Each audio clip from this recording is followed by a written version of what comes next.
Hi everyone, Esther here from Esther Healing. Thank you for tuning to my channel. I think it's going to be a very important video. We're going to discuss and understand really deep and ancient information about the new Rosh Chodesh, new moon. And it's not just any new moon. It's actually very important, the most important new moon of the whole entire year. And we're going to understand why. It's coming very soon, September 7 and 8, two most important days, which is going to determine our whole year to come. So let's understand what Kabbalists and the Tzaddikim, the righteous, brought to our attention. And we all have a righteous soul inside of us. We just need to know how to work on ourselves more and to discover the higher self. It's sitting and waiting for us to be discovered, right? So according to Kabbalists, Tishrei, which is months of Libra, you can see the two letters I put for us, Pei and Lamed. Pei and Lamed, which is Pei create Venus, Noga, and Lamed create Libra, Muznaim. And we remember Hebrew alphabet, it's not just any other alphabet, it's a powerful vibration and powerful energetical force, which is our DNA was created with it. So Tishrei, month Libra, is the first month of the entire year. We know that there's a many different cosmic spiritual connections, commonly called holidays, right? Throughout this month. So we need to understand this month, coming months, it's contains so many holidays, but the seed of the whole holidays, it's actually the Rosh Hashanah. So we need to understand the power of those connections and how the best way to use and to connect. According to the Holy Zohar, it's explained that the first day of Tishrei, it's called Rosh Hashanah, of the beginning of the year, is the time of creation. Every year at Rosh Hashanah, we go back to the moment when Adam, and again, we are Kabbalists, we need to understand there's a lot of secrets and metaphor. It's not just we're talking about the human being and person, is the energetical force, is the seed level of the creation of the human. The Adam was created. In other words, we have the ability to connect the same energy, the same absolutely moment when Adam was created. This is the moment we came into the beginning, right? So this is the amazing opportunity because remember, there's no time, space, and motion in other dimensions. The time it's only attached to our dimension, which is called Malchut from the tree of knowledge and tree of life reality. So the unique configuration of the tetragram, the four Hebrew letters, which is I put for us here, we have Vav, Hey, Yud, and then we have Hey.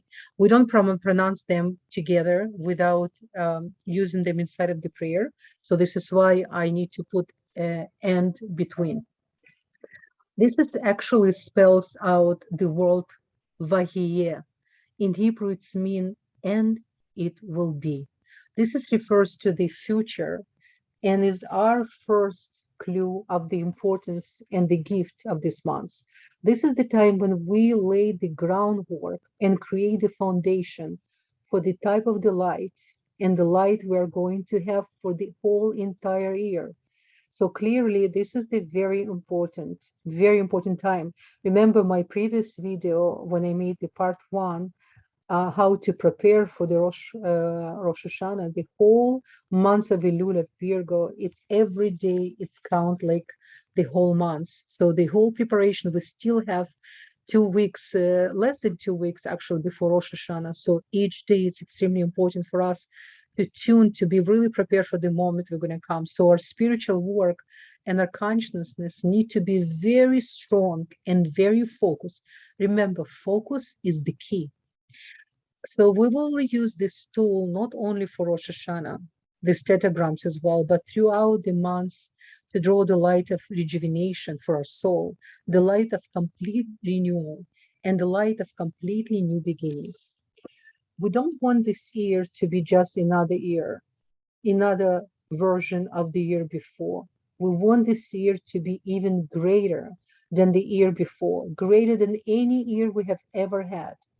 In this month, and especially in the first 2 days of this month, which is going to be 7 and 8, we want to draw not just more light, not just the greater light, but the light that will transform every aspect of our lives, both spiritually and physically, every cells, every thought, everything we have within us. And just to understand what really the Holy Zohar explained, without the consciousness and awareness on our part, the light of Creator cannot manifest inside, within us, the way how it's supposed to. We need to desire and ask for the complete renewal. It isn't enough simply to know that this is gift is available and just to listen to this lesson or to read in other books. It's really important to take inside. We need to access and use this tool for this month through the tetragram, the one I put here, the Vav, Hey, and Yud, and Hey.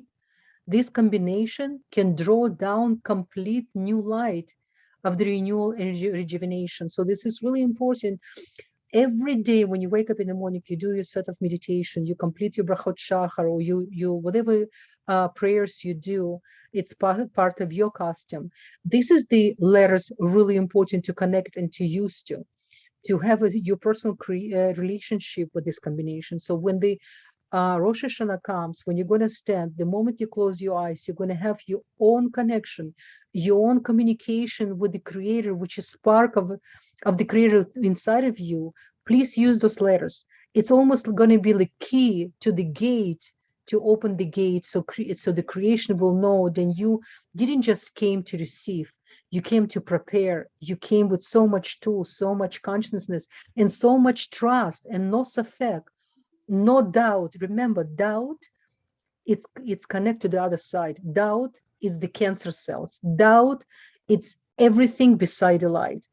So the Kabbalists, the righteous, tell us that every year that is poor in the beginning, we need to feel like we're empty in the beginning, is wealthy in the end. In order for us to receive, we need to empty our vessels.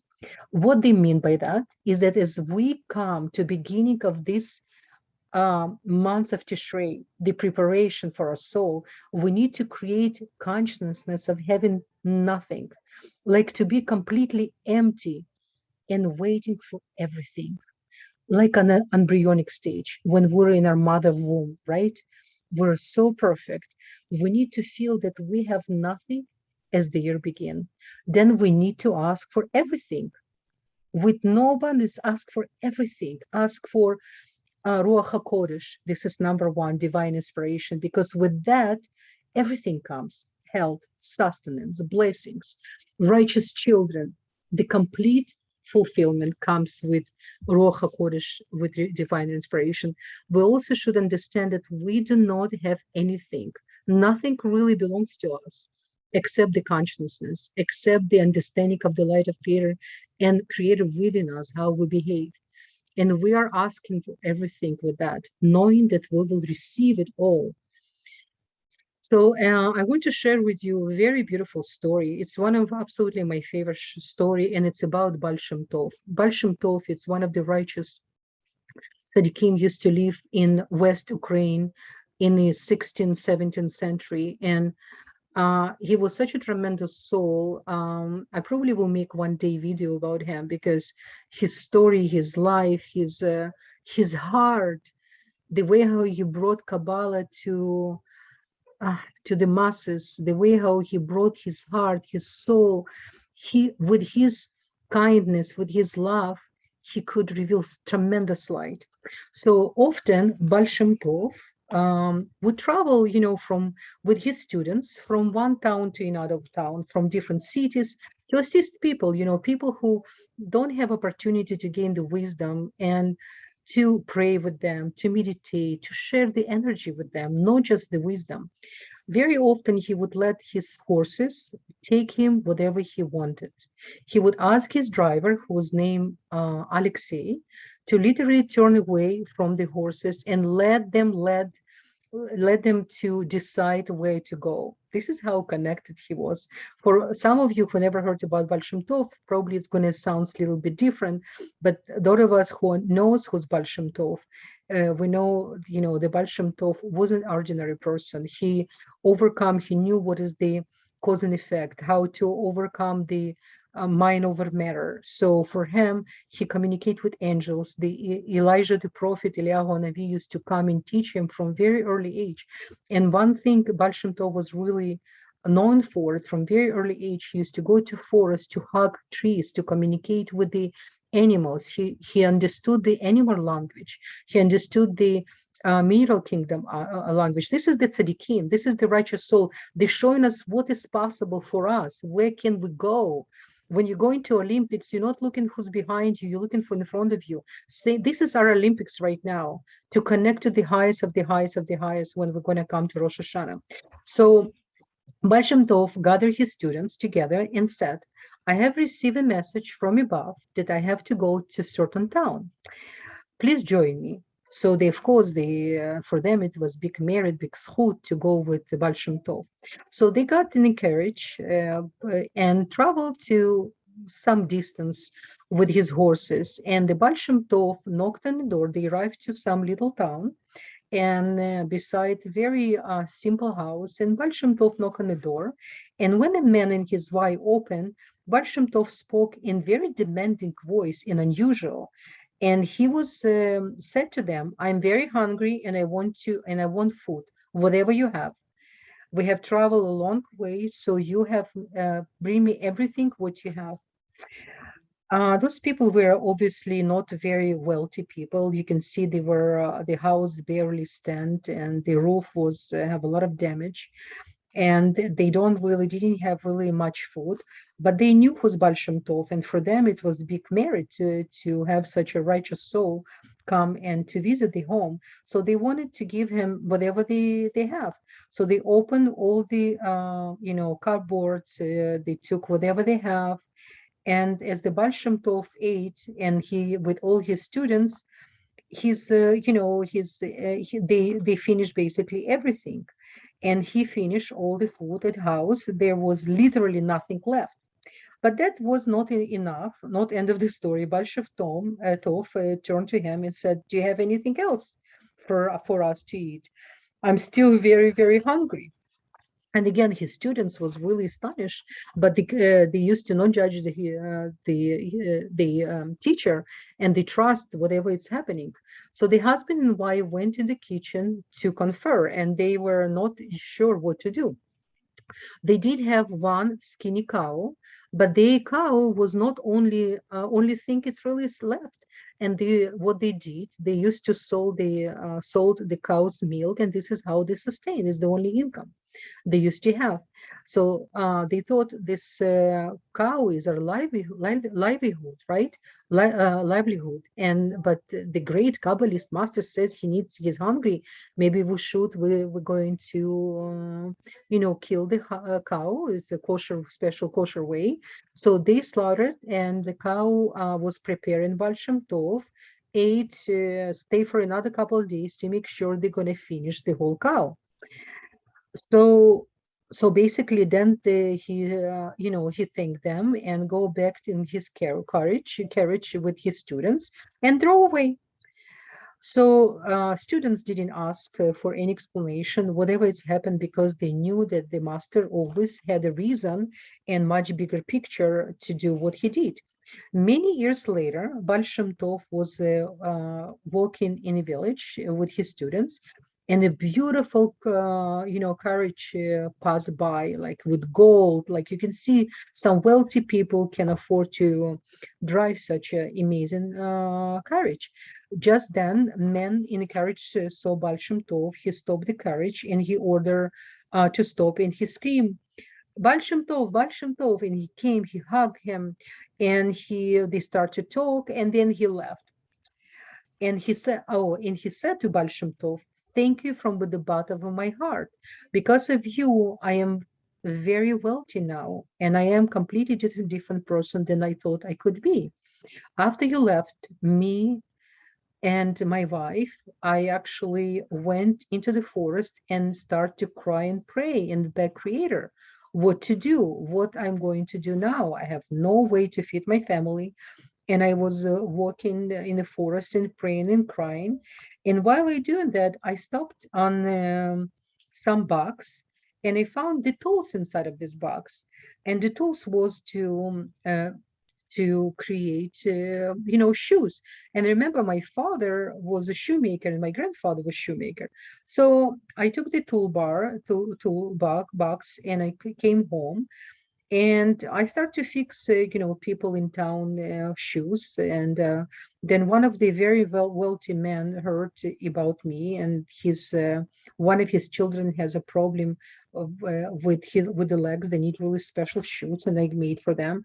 And he invested in me, and I create. And we built like a shoe factory, and I'm right now a very wealthy man, and I'm able not just to sustain a beautiful life, I actually can share and donate to the community.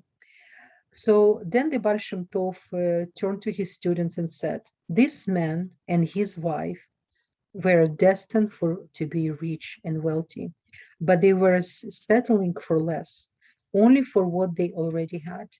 Every day they would get a little money for the cow's milk, but they never received any of the much greater blessing was waiting for them. They were absolutely settling for less. And they had lowered their own expectation. So I had to take away the last skinny cow in order for them to open the eyes and to get real desire to whatever is waiting for them. Only when this man and his wife had nothing, when they could no longer just settle, did they start to activate a real desire. And it's really, really connected to all of us. If you think we are all settling for less.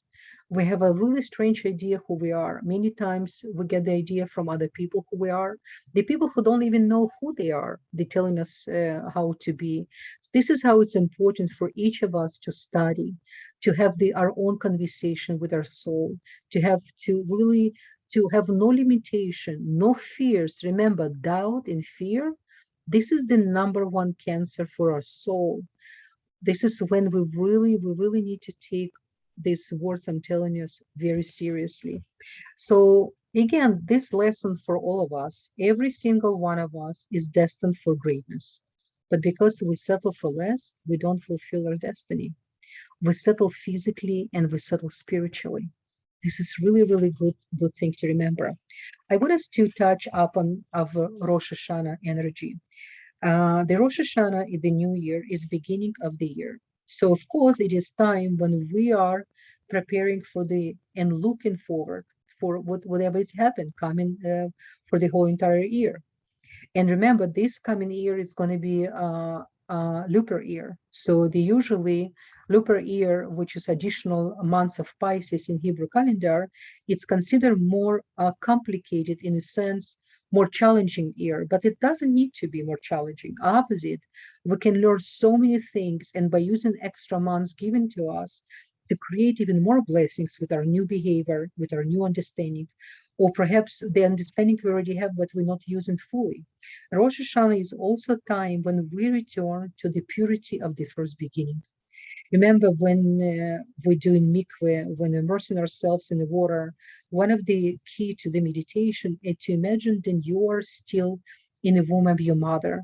When you still study Torah, you study law of creation, angels talk to you, your own spirits with you, and you understand everything before you leave your mother womb. You're completely pure with no klipot, with no negative shells. So this is the moment we need to arrive to Rosh Hashanah. As the Kabbalists tell us, no matter how many negative actions we have committed in the past, our true original essence, the spark of creator within us, never become diminished or disconnected. Remember, letter Yud from the tetragram. So we hear the small letter Yud. This is the one. This is the connect to the purity of our soul. It's pure. It's never corrupted. And by the way, if you look at observed letter Yud, it can remind for us the shafar. the horn we're blowing on the Rosh Hashanah, which is one of these so many secrets, so many meditation explanation about. But one of the main thing, just I want us to leave us with the horn, with the shafar when we're going to listen. It's going to clean our hearing. It's going to clean all whatever evil speech we heard or we said, anything. It's going to be really rejuvenate our hearing in our soul. Very, very important. And the Rosh Hashanah, we connect both to origin and individuals, and also the origin of the whole humanity, of the collective consciousness. We are literally born anew. Very important. What an opportunity. What a merit, right? So the Kabbalah is teaching us that every one of us was present before sin of Adam. And don't take this literally, sin of Adam is the seed of the creation. We were all created in the creator's thought. Was the thought of creation. And the moment when the perfection of the thought was manifest. And remember, tshuva, redemption, was created before we could create any negative action. So we always, there's opportunity for us to rejuvenate ourselves and to see ourselves from the new way. We always have perfection within us. And in the 2 days of Rosh Hashanah, we can reconnect to it, to set up connection to the whole entire year, to the perfection of the entire year. We have to almost like to regain access that part of ourselves that is perfect. Like in the collective consciousness, the spark of us here, but they are bigger soul up and there. This is the moment of the connection. This is the perfection that exists before any negative action we did. Whereas there was the free from any darkness and chaos. It is important to understand that this is the both individuals and collective process. We're going to attach ourselves to it. It transcends us individually, and extend beyond our physical body or location where we're going to be. It's the connect to the whole entire world. My teacher, Rav Berg, always made it very clear that if you are in a certain location, making your connection to the light, the effect of the light that is revealed through your connection cannot be restricted by physical boundaries. From your location, you're created the source of light. You're performing, so to say, the great service, not only for yourself, for your family, but for the city you live, to the town you live in the whole entire world. Light is not contained by walls and boundaries. Light is limited. If you think about when you light a candle with one candle, my teacher as well, Karen Burke, she always brought this example, which is such a simple example and so profound. You can have one small light candle. You can light so many candles. You can take the candle in the darkest, the biggest room, and you can bring the light. So always remember, anything happen in your life, any darkness, don't bring more darkness. Bring light into it. And we are going to have even one most important year of humanity ever. I don't like to use the word only stronger will make it, but in a sense, this is the truth.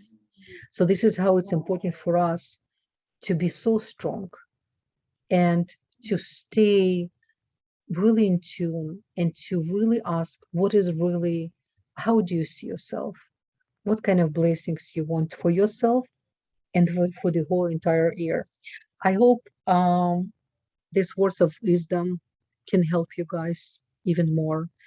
I wish all of us many, many blessings. I will make another video closer to Rosh Hashanah, and we can talk a little bit more about what's happened in the sky for the Rosh Chodesh as well. There's a couple very important things happening. But remember, the sky and this information was given to us as an additional tool. We are the creators. We have so much power within us. I'm sending you a lot of love, many, many blessings, and all the best. Bye-bye.